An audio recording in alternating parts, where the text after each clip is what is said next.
Hey guys, so similar to my previous videos on how often a player wins when they summon VFD or Winda, I decided to do another one for Dragoon, and Farfa actually requested this a couple months ago, so I finally got around doing it. Now if you want more analytical videos like these, then make sure to subscribe for more. Alright, so first let's do a breakdown of the number of games contributed by the different kind of decks that play Dragoon, which I obtained through ygeoscope.com based on players who were ranked within the top 75 on Dueling Book. So as you can see here, the most number of games contributed came from Dogmatica Buster Blader decks, followed by Phantom Knight Burning Abyss. Then you had Subterra Guru, which nowadays is a given that they play Dragoon, and we actually had a control variant Mech Knight deck as well, which was not your traditional going second variant but a going first deck with a lot of floodgates. Then you had a small number of Eldritch Invoked and Dogmatica Invoked Shaddoll that played the Dragoon package. So in total we had 316 games included in this analysis, and this time I actually included both games where our players went first and second. This is still a small sample size though guys, so keep that in mind. So now let's look at how Dragoon was actually summoned, of which there are two main ways: activating Red Eyes Fusion or using Predaplant Verte Anaconda's effect to send the Red Eyes Fusion from the deck and copy its effect. Now I decided to show this based on grouping the decks by control and combo decks because they tend to have different preference on bringing out Dragoon. So for control decks, it basically included all of the decks that you see here other than Phantom Knight Burning Abyss. Remember guys, Mech Knight is included here because the Mech Knight build that was played was a floodgate heavy going first kind of deck. Anyways, these control decks brought out Dragoon about 56% of the time. Now this is probably lower than you thought, and it's partly because this is including games going first and second.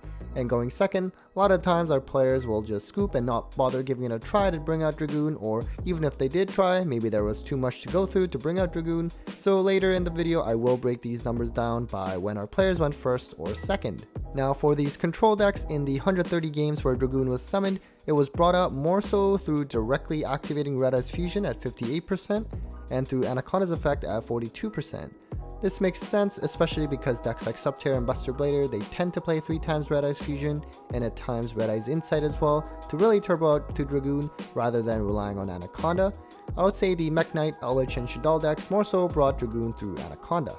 As for the combo decks, in our case just the Phantom Knight Burning Abyss, which of course does have some control aspect to it with the Fog Blades and just being a really grindy deck, but especially compared to the other decks I've listed, definitely the more combo oriented of the bunch. For this deck, it brought out Dragoon about 58% of the time, again low here because it is including games where the player went second.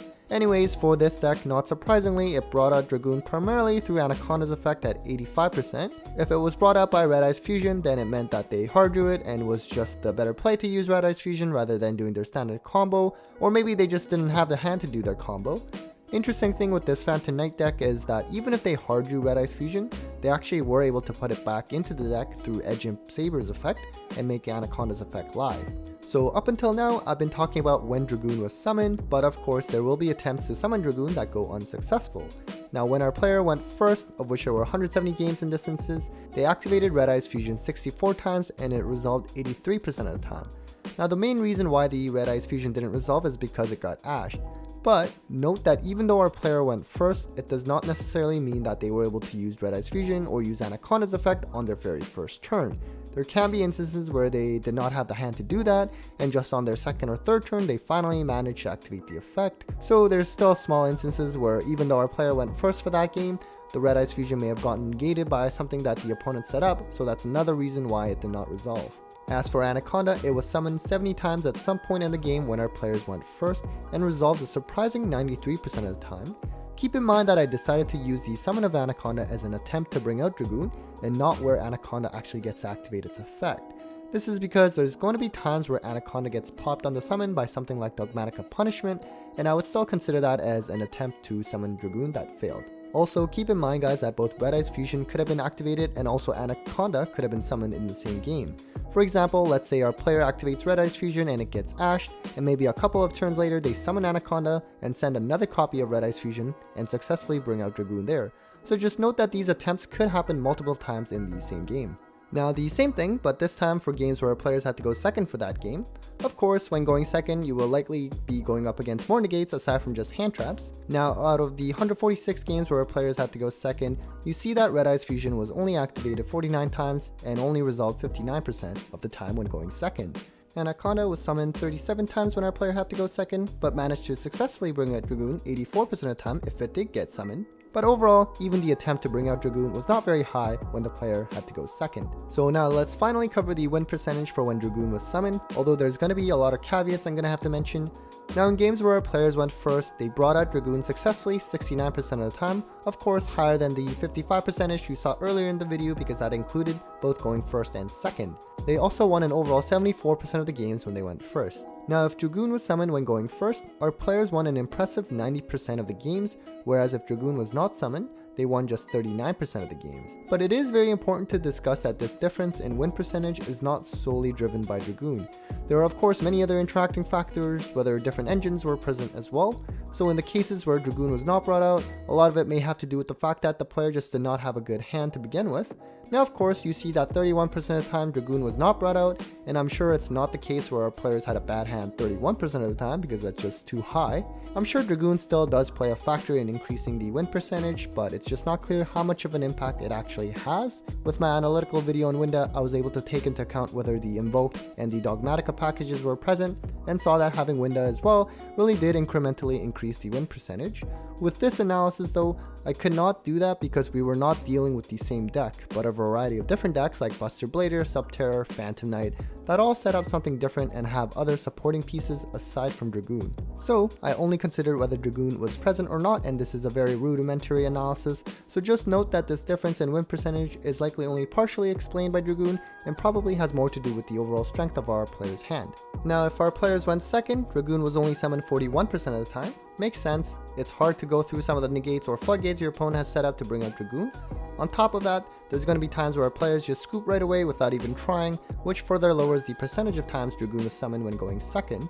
Now if Dragoon was summoned going second, which probably meant our players had a good hand to be able to break the opponent's board first, they won 82% of the time.